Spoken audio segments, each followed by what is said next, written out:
거룩하신 하나님, 주일 거룩한 예배를 하나님께 드리고 하나님의 위로하심과 하나님의 사명 주심을 저희들이 받들어 세상으로 나아가려고 합니다.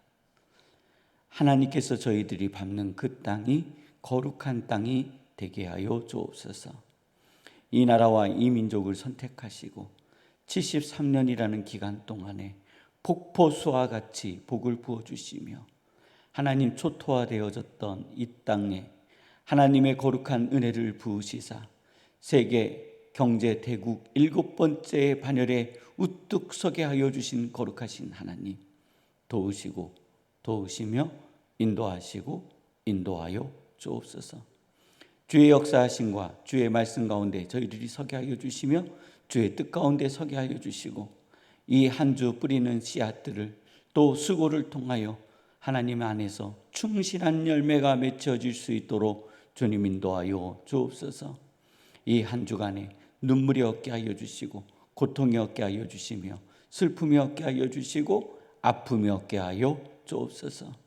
또 하나님 주의 재단에 나와 간구하며 기도하고 또 하나님 출근하며 퇴근하며 또 주의 직장에서 주의 전을 향하여 간구하는 모든 기도의 제목들이 다 응답받게 하여 주옵소서.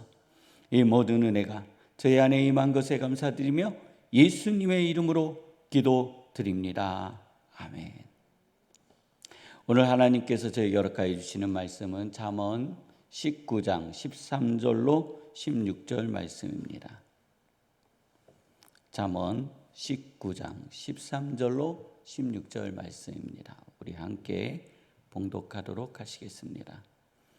미련한 아들은 그의 아비의 재앙이요 다투는 아내는 이어 떨어지는 물방울이니라.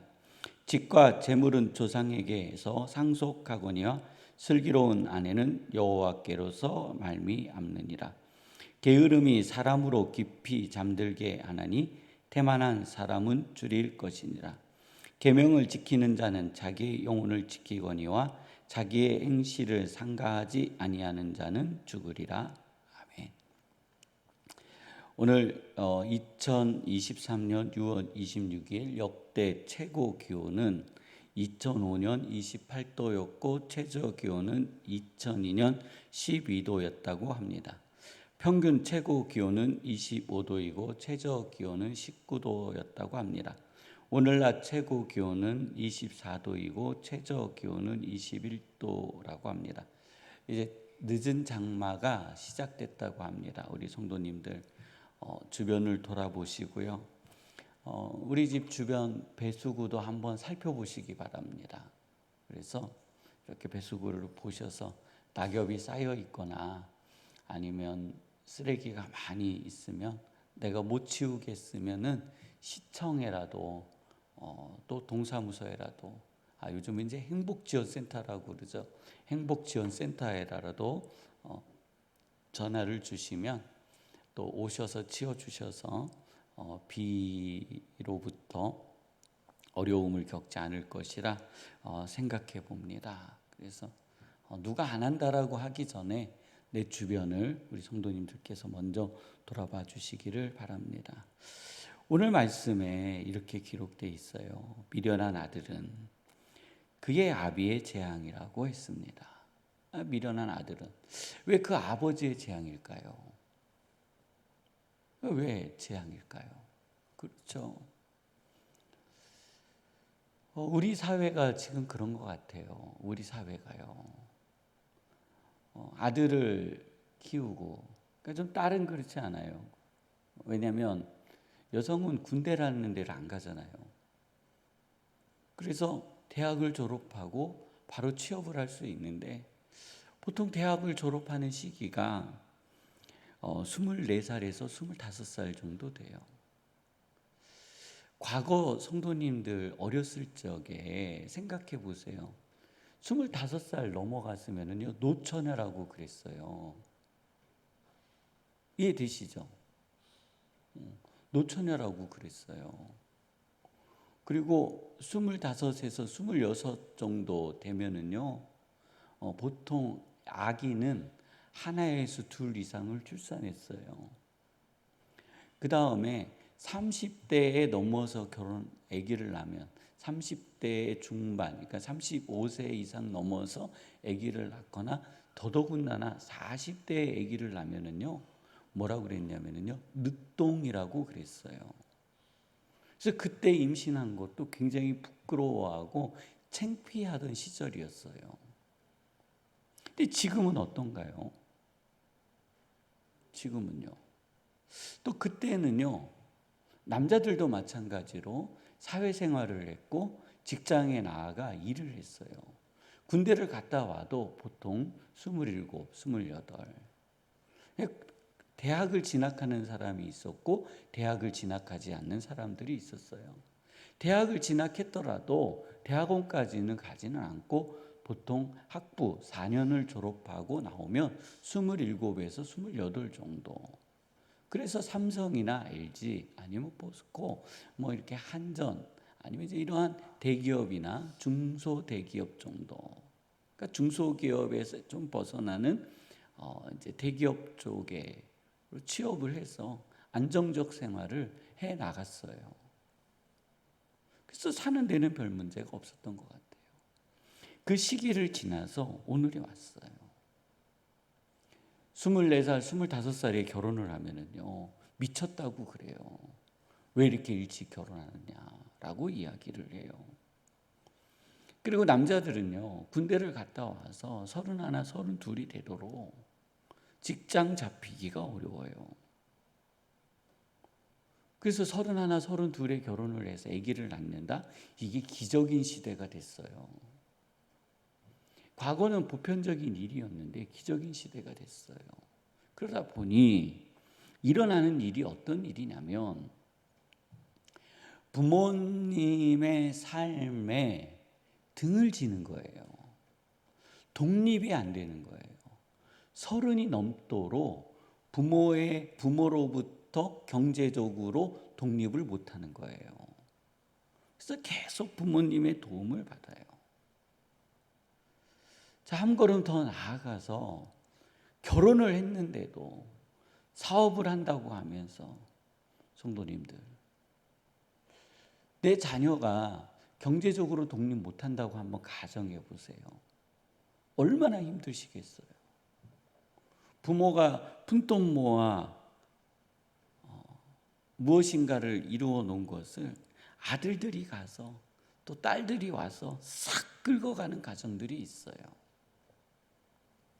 그래서 미련한 아들은요, 그 아비의 노년을 불안하게 하는 거예요. 우리 이 방송을 듣거나 오늘 말씀을 듣는 우리 성도님들의 부모님의 노후를 보장하여 주시는 은혜가 있기를 원합니다. 나의 경제적인 능력을 따라서 채워주지는 못할 망정 그 노년의 삶을 뺏어오면 된다 안 된다? 안 된다라는 거예요. 다투는 아내는 이어 떨어지는 물방울이래요. 이것은 무엇인가 계속 가정 안에서 다툼이 일어나는 거예요. 성도님들, 그리스도의 지혜에 이르시기를 원합니다. 그리고요, 우리는요 14절에 이렇게 표현되어 있어요. 집과 재물은 조상에게서 상속한대요. 맞죠? 내 부모가 또 나의 조상이 집과 재물을 물려주셨어요. 이거를 소중히 보관할 줄 알아야 돼요. 슬기로운 아내는요 누구에게 난다고요? 여호와께로 말미암느니라 했어요. 게으른 이는 사람으로 깊이 잠들게 하나니. 저 게으른 사람은 좀 더 자자, 좀 더 졸자, 좀 더 쉬자. 이러니 먹을 것이 없다라는 겁니다. 16절입니다. 계명을 지키는 자는 자기의 영혼을 지키거니와. 계명을 지키는 자는요 자기의 영혼을 지킨대요. 계명을 지키는 자는 누구의 영혼을 지킨다고요? 자기의 영혼을 지킨대요. 이 계명이 누구의 계명일까요? 자기가 만든 계명일까요? 자기가 스스로 살아오면서 삶의 루틴이라고 하는, 삶의 방식이라고 하는, 자신이 가지고 있는 도덕적 신념과 개념, 인간은, 사람은 이러한 존재, 이러한 모습, 요 시간에 일어나고 요때 일해야 되고 이렇게 살아야 된다라는 그러한 것일까요? 그는 사람마다 가지고 있는 계명이에요. 근데 그거를 가리키는 것이 아니에요. 그 계명에는요, 오류가 있을 수 있어요. 그 계명은 나 자신을 병들게 하거나 또 나와 함께한 이들을 병들게 할 수 있어요. 여기에서 말씀의 계명은 하나님의 말씀의 계명이에요. 하나님의 말씀을 지키는 자는 하나님을 영화롭게 하기 이전에 누구의 영혼을 지킨다고요? 자신의 영혼을 지키는 거래요. 하나님의 말씀은 누구를 지키는 거예요? 나를 지키는 거라는 거예요. 나를. 그래서 이렇게 표현되고 있어요. 후반절에는 자기의 행실을 상가하지 아니하는 자는, 하나님의 말씀에 비추어 나의 행실을 상가하지 않는 자는, 하나님의 말씀에 내 행실을 수정해 나아가지 않는 사람은, 하나님의 말씀에 나의 삶을 바꾸려고 노력하지 않는 사람은 어떻게 된다고요? 죽으리라. 우리가 그렇죠. 그냥 하나님께서 우리를 천국으로 데리고 가시면 좋지만 그렇지 않은 죽음을 맞이할 때는요, 성도님들, 우리는 이 세상에서 고난을 당합니다. 이루 말할 수 없는 아픔을 당해요. 하나님이 벌 주시기 전에 나의 잘못된 행실로 인하여 닥쳐오는 환난은 이루 말할 수 없는 고난을 주는 겁니다. 오늘 성도님들, 기도하실 때에 하나님, 이 한 주간 우리들이 뿌리는 씨앗과 수고의 열매가 맺히게 하여 주옵소서 하는 기도가 있기를 원합니다. 또 부흥회를 위해서 기도하세요. 하나님, 부흥회에 하나님의 큰 은혜가 있게 하여 주옵소서.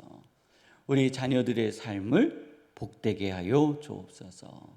우리 함께 기도하시다가 주기도문으로 마치시고 자유롭게 돌아가도록 하시겠습니다.